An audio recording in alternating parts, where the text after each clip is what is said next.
Hi, this is Chris, and this is a presentation of my wiki chapter, A History of the Deaf Culture's Struggle for Education Through 1880. Originally, I was going to write it for through current day, but it was getting really long. So I actually think that 1880 at the Milan Conference was a great break.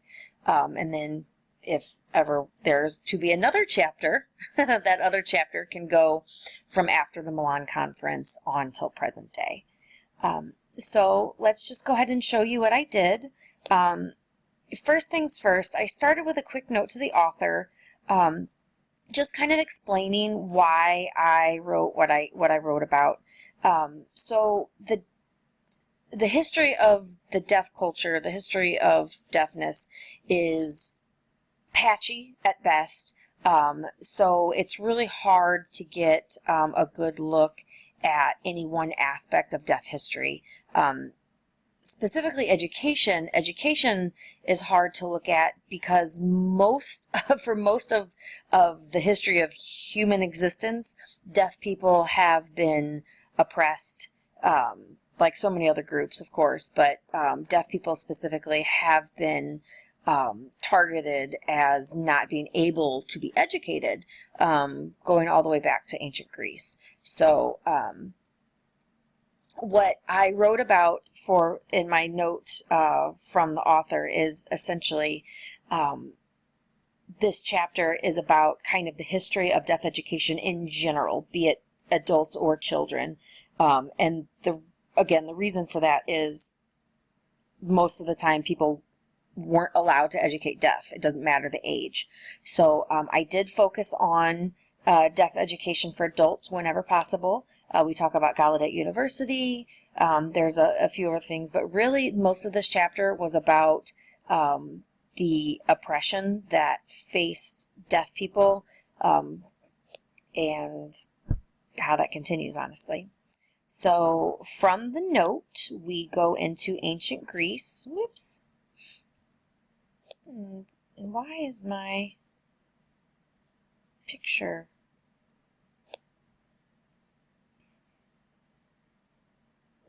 Ah, I see. Okay.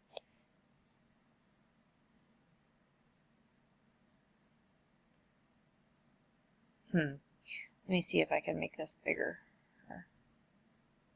There we go. Okay. So ancient Greece. There we go. That looks much better. So we start with ancient Greece.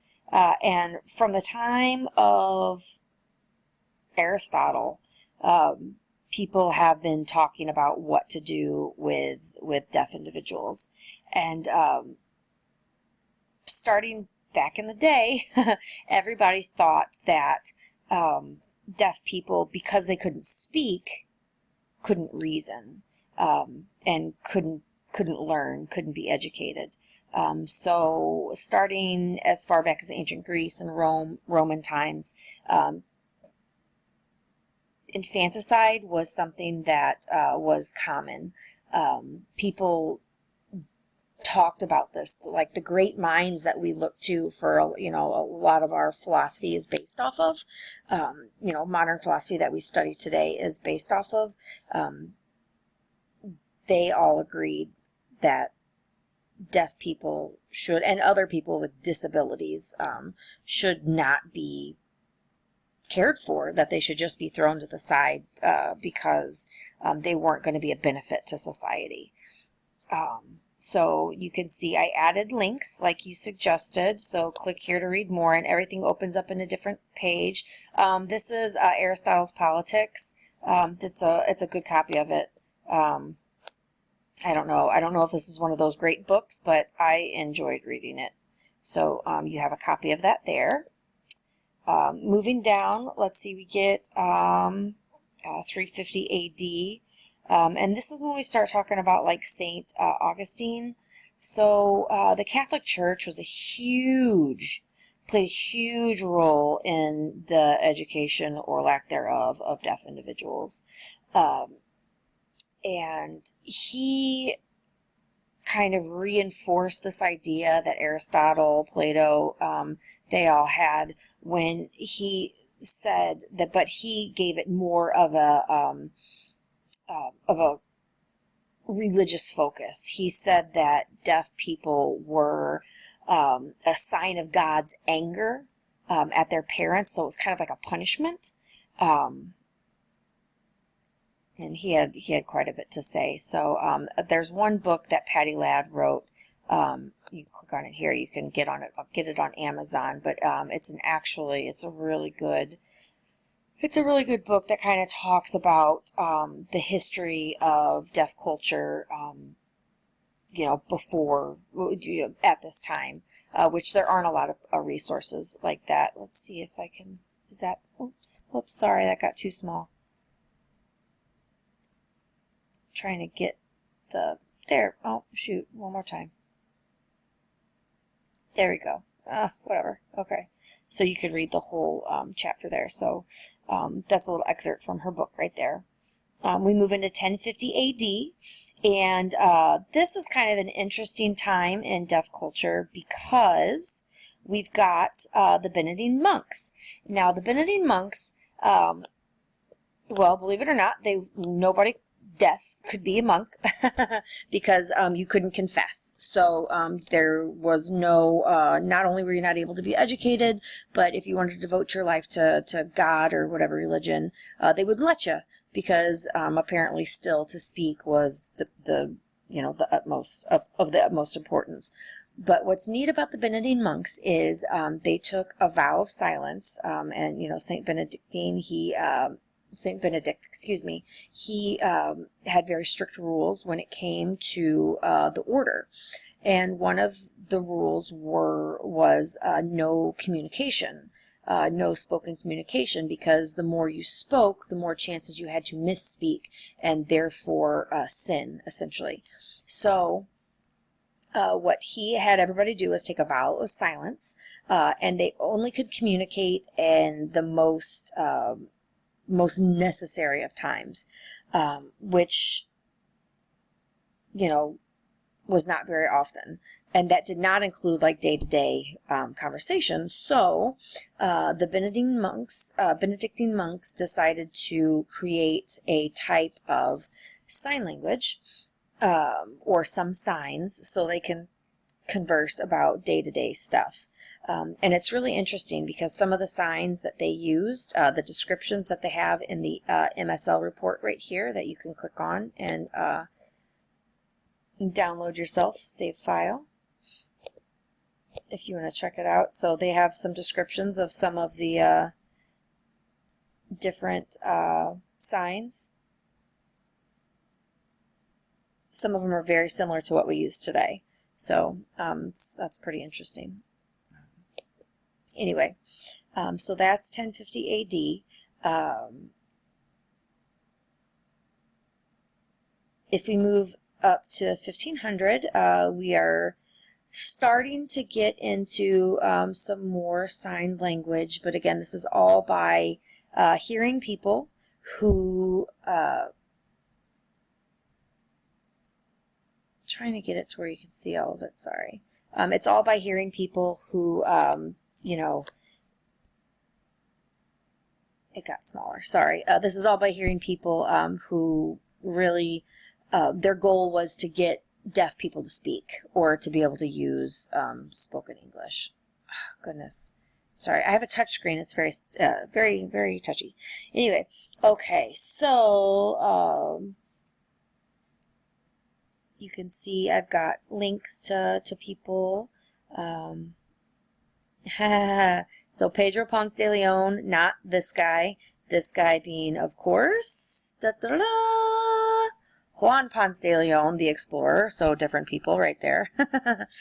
But he's actually forgotten about, kind of. So he precedes Bonnet, which is who people typically think of when they think of the founder of sign language, and they're not, or the founder of deaf education, excuse me, not sign language. So Ponce de Leon actually created a manual alphabet to teach children, and one adult actually. There was an adult who wanted to become a Benedictine monk, but again, like I said before, because he couldn't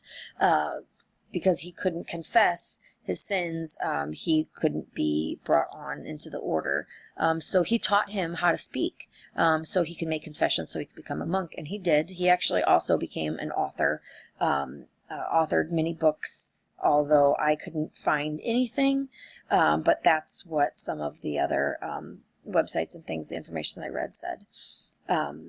Now, some of the family, one of the families in particular that Ponce de Leon taught some of the deaf people in that family, Bonnet actually taught moving on into the early 1600s. There was a family that had genetic deafness, and so Ponce de Leon taught some of the children, and then as time went on, Bonnet taught children also from that same family. Now, he is more well known as creating the first manual alphabet because it's documented. But some of the archive information from Gallaudet, some of the records say that within Bonnet's records, Ponce de Leon is mentioned, and the fact that he had used kind of these same methods. So you have that. Okay, so still, again, all of this time, all we're doing is trying to get deaf people to talk, get deaf people to learn spoken English. We move into the late 1700s, and this is when we really start to finally see some progress. Delepay, he is everybody looks to him as like the father of deaf education, like, deaf-proud deaf education, capital D deaf education. So you can actually watch some information. This is old in the archives of Gallaudet University, video talking about because of how important he is.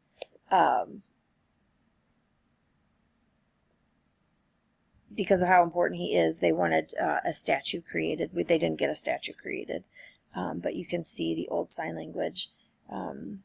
This was a project, actually. There's a large project by George Verditz to catalog American Sign Language, and this is one of the videos, so it's pretty neat. So you can see that there. Let me get out of here. I'm kind of running out of time, I see. Also, so there's different links here. You can see this is a video if you click on that. I've got some extra links here.